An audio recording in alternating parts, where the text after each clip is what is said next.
Yo no sé de poesía ni de filosofía, solo sé que tu vida yo la quiero en la mía. ¿Cómo hacer para no tenerte las ganas que yo tengo? ¿Cómo hacer para no quererte? Nadie como tú, no hay un sustituto. Para acercarme tuyo, que a mí ya me tiene cuco. En un rato te busco, voy y te hago rumbo. No hay nadie como tú, porque no hay nadie como tú. No hay nadie como tú.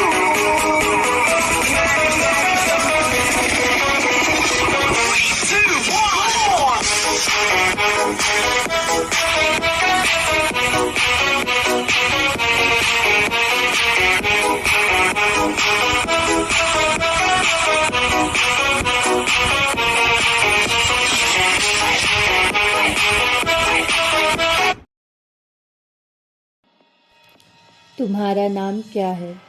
लानवांजी पूछता है। लानवांजी के पूछने पर जियान कोई भी उत्तर नहीं देता। Huang Wenlin, right? लानवांजी कहता है। इस पर हुआंग वेनलिन हाँ में जवाब देता है। तुम्हारे क्लब में येलो ड्रग्स पाए गए हैं। तुम किसके लिए काम कर रहे हो? मेरे दोस्त ने उन्हें मेरे पास रखा था। मुझे नहीं पता कि वे कहाँ से आए हैं। तुम्हारे दोस्त ने वे ड्रग्स तुम्हारे क्लब में रखे? ये कहानी जो तुम कह रहे हो बिल्कुल बकवास है। लानवांजी थोड़े से गुस्से में कहता है। उसने मुझसे कहा कि वो बस कुछ मेडिसिन्स हैं, आप उनकी पैकिंग भी देख सकते हैं।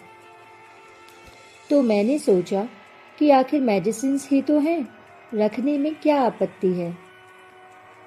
ठीक है, दोस्त का नाम बताओ और पता भी। इस बात को सुनकर जियान चुप ही रहता है।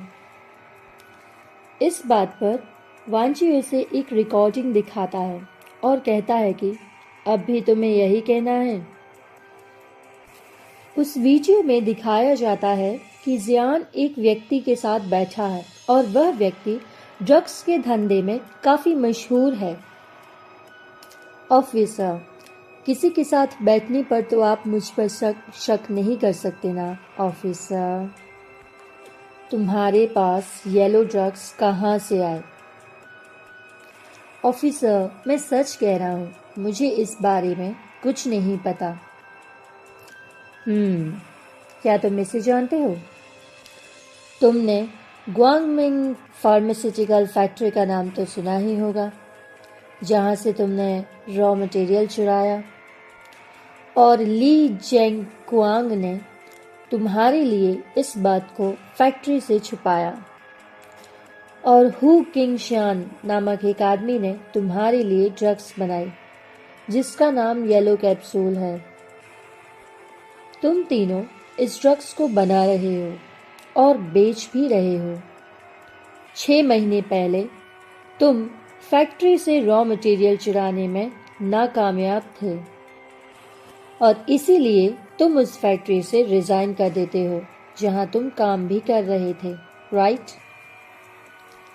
मैंने सिक्योरिटी फुटेज भी चेक कर लिया है। अब तुम सच बता रहे हो या नहीं? ऑफिसर, मैंने सच में कुछ नहीं किया। जियान अब भी यही कहता है। युआन एक गार्डन में खेल रहा होता है अपने एक दोस्त के साथ। तभी वहां एक अनजान शख्स आ जाता है और वह आदमी युआन को अपने साथ ले जाता है। तुम कौन हो? युआन उस आदमी से पूछता है। तुम मुझे कहाँ लेकर जा रहे हो? युआन पूछता है। चुप रहो बच्चे, वह आदमी कहता है। वह आदमी युआन को एक खंडहर में ले आता है और डम्पलिंग्स खाने के लिए देता है। डम्पलिंग्स, युआन कहता है। वहीं दूसरी तरफ युआन के टीचर बहुत घबराए हुए होते हैं क्योंकि युआन कहीं भी मिल नहीं रहा होता है। तभी कैमरे में वे युआन को एक आदमी के साथ पीछे वाले रास्ते से जाता देख लेते हैं और वे यह देखकर घबरा जाते हैं और पुलिस को फोन कर देते हैं। पुलिस रिपोर्ट को दर्ज कर लेती है और डॉक्टर वू जियान को भी कॉल करती है। डॉक्टर वू जियान पुलिस की बात सुनकर काफी घबरा जाते हैं। पुलिस युआन को ढूंढने और इस केस की जिम्मेदारी ऑफिसर वांजी को दी जाती है। ऑफिसर वांजी लिखवाई गई रिपोर्ट को ध्यान से पढ़ते हैं। फिर ऑफिसर वांजी डॉक्टर वू जियान को कॉल करते हैं। हेलो, मेरा नाम ऑफिसर लान वांजी है और मैं आपके बेटे के केस का इंचार्ज हूँ। हेलो ऑफिसर, मेरा बेटा तो स्कूल गया था, फिर यह सब। आप चिंता मत कीजिए डॉक्टर वू जियान, हमारी टीम आपके बेटे को ही ढूंढने में लगी है। हम आपके कॉल्स को ट्रेस कर रहे हैं। किडनैपर आपको फ़ोन ज़रूर करेगा। आपको घबराने की ज़रूरत नहीं है, आपको बिल्कुल नॉर्मल रहना है। किडनैपर को यह पता नहीं चलना चाहिए कि आप पुलिस के संपर्क में हैं। ऑफिसर, मेरा बेटा मिल तो जाएगा ना? ऑफ कोर्स डॉक्टर वू जियान, आप चिंता मत कीजिए, ऑफिसर वांजी कहते हैं।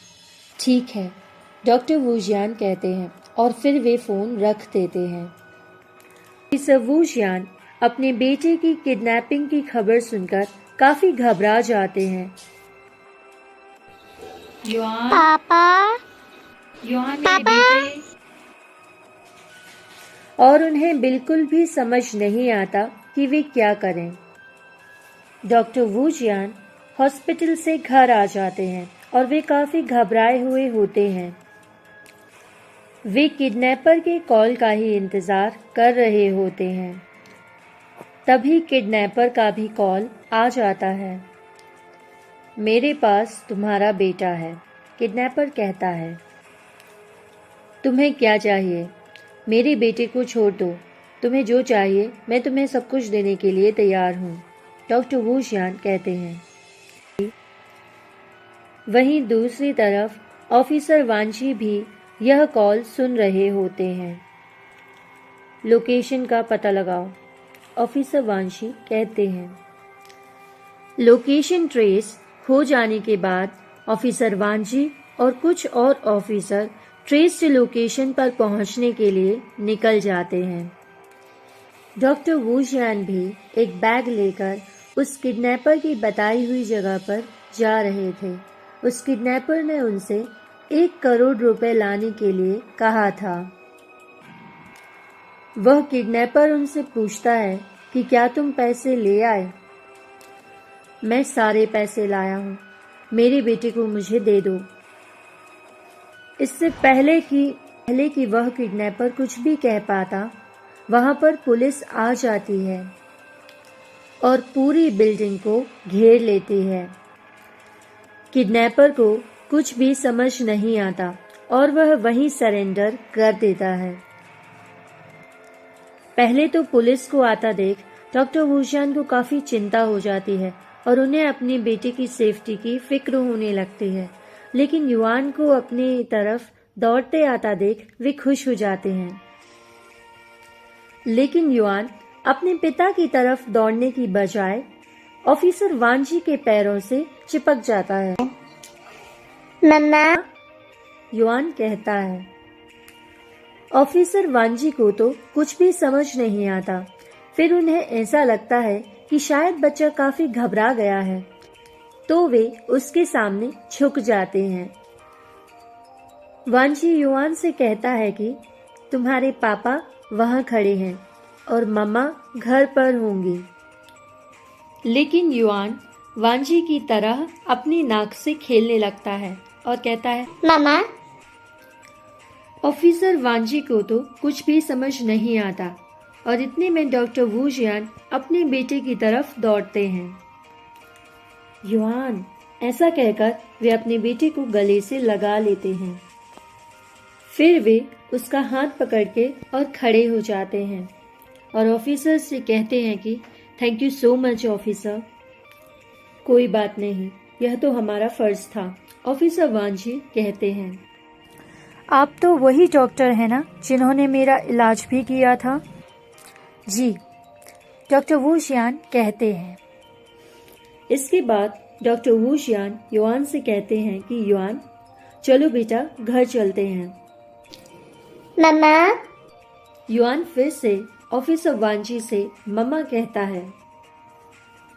मम्मा घर पर हैं बेटा, ऑफिसर वांजी कहता है युआन को खिलाते हुए। मम्मा। युआन फिर से कहता है। इस पर डॉक्टर वू जियान कहते हैं कि सॉरी ऑफिसर वांजी, मुझे लगता है मेरा बेटा काफ़ी घबरा गया है और युआन की माँ नहीं है। ओह, मैं माफ़ी चाहता हूँ, मुझे पता नहीं था। बाय द वे, आपको कल पुलिस स्टेशन आना होगा। आपकी हमें कुछ सिग्नेचर्स की ज़रूरत है, कुछ पेपर्स पर। Of course officer, thank you so much, doctor Wu Jian कहते हैं। इसके बाद ऑफिसर लान वांजी उस किडनैपर को अपने साथ लेकर पुलिस स्टेशन चले जाते हैं और डॉक्टर वू जियान भी अपने बेटे को घर ले जाते हैं।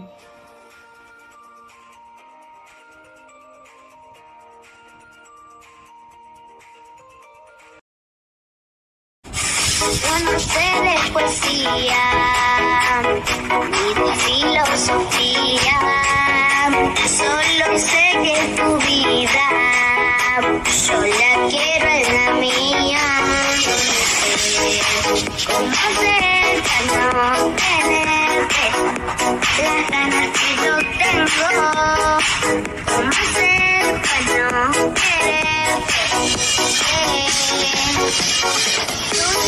Nadie como tú, no hay un sustituto. Para ese cuerpo tuyo que a mí ya me tiene cuco. En un rato te busco, voy y te acurruco. No hay nadie como tú.